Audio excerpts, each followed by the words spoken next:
नमस्कार साथियों, आज हम इस वीडियो में सुपरलेटिव डिग्री के बारे में बात कर रहे हैं। जो कि हमने आपको बताया था, डिग्री हमारी 3 प्रकार की होती है। हमने पहले वीडियो में पॉजिटिव डिग्री का जो है प्रयोग सिखा दिया है, किस तरीके से क्या क्या शब्द होंगे और क्या क्या उसमें इस्तेमाल किया जाएगा। और दूसरी वीडियो में हमने कंपैरेटिव डिग्री का प्रयोग सिखा दिया, उसमें क्या क्या होगा और कैसे कैसे आप वाक्य बनाएंगे। अब हम फाइनल लास्ट वाली डिग्री का इस्तेमाल आपको सिखाने जा रहे हैं, पहचान भी सिखाने जा रहे हैं। तो सुपरलेटिव डिग्री, जब किसी वस्तु को सबसे ज़्यादा महत्व दिया जाएगा। अब समझ रहे हैं, अगर जब वाक्यों में किसी वस्तु पर सबसे ज़्यादा फोकस करा जाएगा या सबसे बड़ा या छोटा बताया जाएगा, तो आप समझ जाएंगे कि उन वाक्यों में हमारा सुपर डिग्री होती है। उन वाक्यों में क्या होती है? सुपरलेटिव डिग्री होती है। दोबारा से सुन लीजिए, जब किसी वस्तु को सबसे ज़्यादा महत्व दिया जाए, या ये नहीं समझ पा रहे हैं, या सबसे बड़ा या छोटा बताया जाए, तो हम समझ जाएंगे कि उस वाक्यों में जो है सुपरलेटिव डिग्री होती है। अब मैं आपको वाक्य बनाने का नियम बताने जा रहा हूँ, ध्यान से सुने। तो वाक्य बनाने का नियम है, विशेषण शब्द की अंग्रेजी में यानी कि जो भी विशेषण जिसे भी सबसे ज़्यादा शब्द जिस शब्द में लगाया जाएगा, उस शब्द की अंग्रेजी में हम या तो EST लगाएंगे। अगर EST लग जाता है तो सही है, अगर नहीं लगता है तो उससे पहले हम मोस्ट का प्रयोग करेंगे, और उससे की अंग्रेजी से भी पहले दा का प्रयोग अवश्य करते हैं। तो अब आपको समझ में आ रहा होगा, सुपरलेटिव डिग्री हमारी वो डिग्री होती है जिसमें कि दा का प्रयोग विशेषण शब्द से पहले होगा, और उसकी अंग्रेजी से पहले या तो मोस्टली मिलेगा या फिर उस शब्द की अंग्रेजी में EST मिलेगा। एक बार दोबारा से सुन लीजिए वाक्य को बनाने के नियम।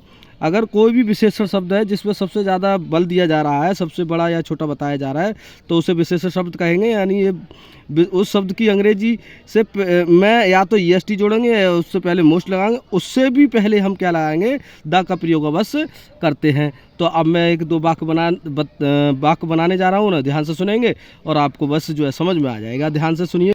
तो सुनिए, वह कक्षा का सबसे चतुर छात्र है। देखिए, सबसे ज़्यादा चतुर बता दिया, सबसे ज़्यादा महत्वपूर्ण बता दिया।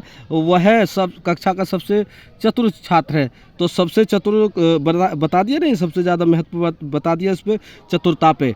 तो वह चतुर कौन है? सबसे वह, तो ही। और चतुर जब भी क्रियात्मक शब्द ना हो तो हम है के लिए जारम लगाते हैं, तो ही इज।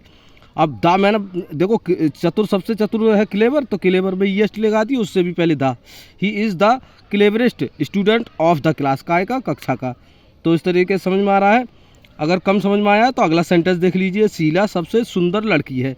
तो शीला कौन है? सबसे सुंदर कर दी ना। तो कौन है सुंदर लड़की? शीला। तो शीला सब्जेक्ट है, शीला इज सुंदर लड़की है ना, तो इज लगा देंगे क्योंकि विशेषण शब्द आया है। Sheela is the. अब देखो, सुंदर की क्या होती है? ब्यूटीफुल। अब ब्यूटीफुल में ब्यूटीफुलेस्ट तो कभी सुना ही नहीं होगा अपना, तो उससे पहले EST इसमें जुड़ नहीं रही है, तो हम इससे पहले क्या लगा देना है? मोस्ट। तो Sheela is the most beautiful girl. तो समझ में आएगा, सबसे most beautiful girl of all हो जाएगा सबसे की। ठीक है। तो इस तरीके से अगला सेंटेंस देख लीजिए, कबीर सबसे महान कवि हैं। तो कबीर के बारे में तो सबसे महान कौन है? कबीर। तो कबीर सब्जेक्ट हो गया और महान विशेषण शब्द है। तो कबीर इज, और महान की क्या होती है? ग्रेट। ग्रेट में EST लग गई, और उससे पहले हम क्या लगाएंगे? दा। हमने पहले ही बता दिया है कि विशेषण शब्द से पहले दा लगाएंगे, या EST लगता है तो वाक्य में EST लगा देंगे। विशेषण शब्द में अगर नहीं जुड़ता है तो मोस्ट लगाएंगे, और उससे पहले भी दा लगाएंगे। तो अब आप समझ गए होंगे कि सुपरलेटिव डिग्री में हम दा, उस विशेषण शब्द जिसमें हम EST जोड़ते हैं या उससे पहले मोस्ट लगाते हैं, तो उससे भी पहले दा का प्रयोग अवश्य करते हैं। तो वाक्य दोबारा से सुन लीजिए, Kabir is the greatest poet. तो ग्रेटेस्ट पोइट ऑफ आल लिख देंगे, ऑफ आल, यानी कि सभी पोइटों में कबीर जो है सबसे महान है। तो Kabir is the greatest poet of all. मुझे लगता है कि आपको बात समझ में आ गए होंगे, और आप इसे जो है बार बार देखिए, वीडियो को आपके पास ही रहेगी। और मेरी जो है इस वीडियो को शेयर कीजिए और किसी के अपने साथियों के लिए। तो वीडियो लाइक करें, कमेंट करें और चैनल को सब्सक्राइब ज़रूर कर दें। अब मैं जो है आपको अगले जो है इंग्लिश डिग्रियों का जो है चेंजिंग अगली वीडियो में सिखाऊंगा।